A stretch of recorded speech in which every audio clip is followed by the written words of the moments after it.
Hi, I'm Coach Jay, and welcome to my channel.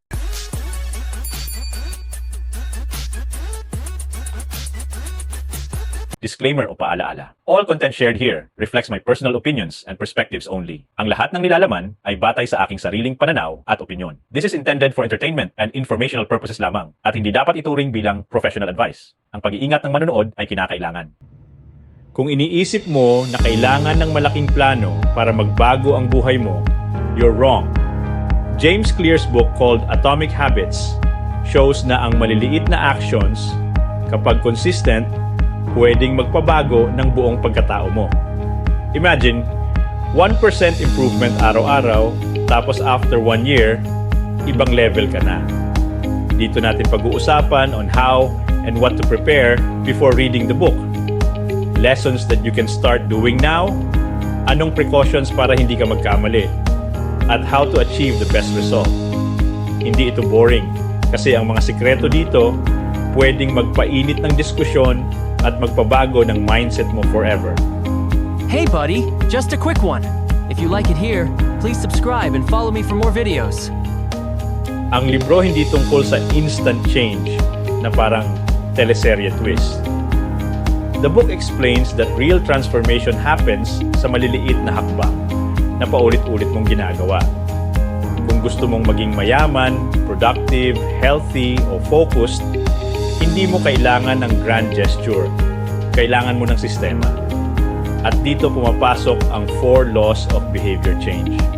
Make it obvious, make it attractive, make it easy, at make it satisfying. Simple siya, pero kapag ginawa mo consistently, parang compound interest na lumalaki over time. Pero bago ka sumabak, preparation is key. Hindi ito basta basa lang, tapos apply agad. Una, kilalanin mo muna kung sino ka at ano ang identity na gusto mong i-build. Kasi kung hindi align ang habits sa identity mo, mabilis kang bibitaw. Example, kung gusto mong maging healthy, hindi sapat na sabihin mong magda-diet ako.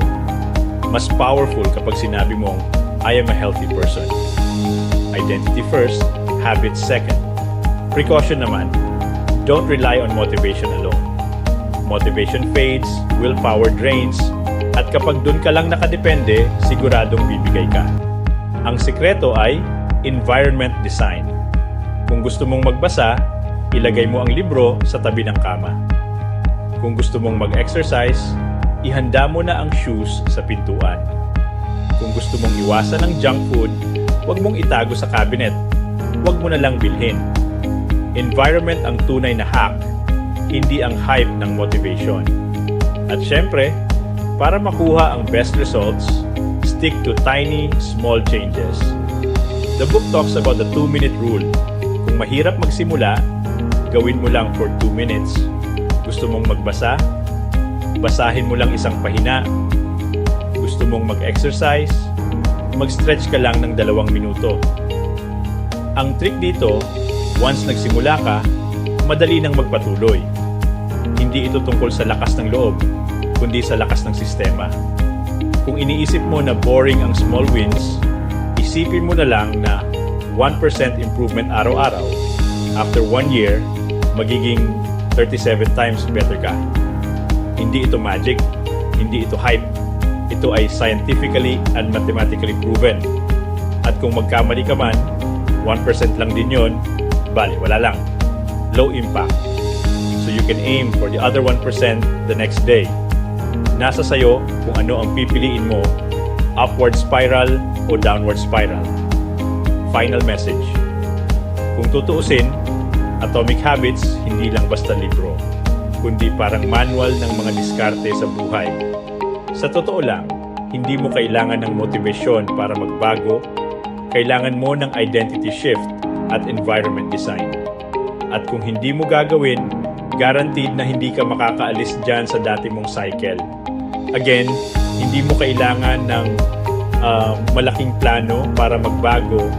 Kailangan mo lang ng maliliit na improvements na consistent.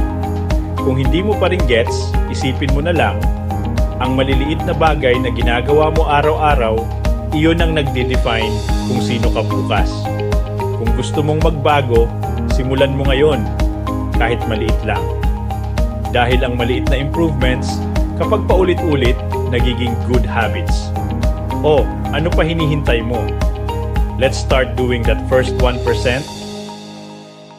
Thanks for watching. Don't forget to subscribe and follow me for more videos.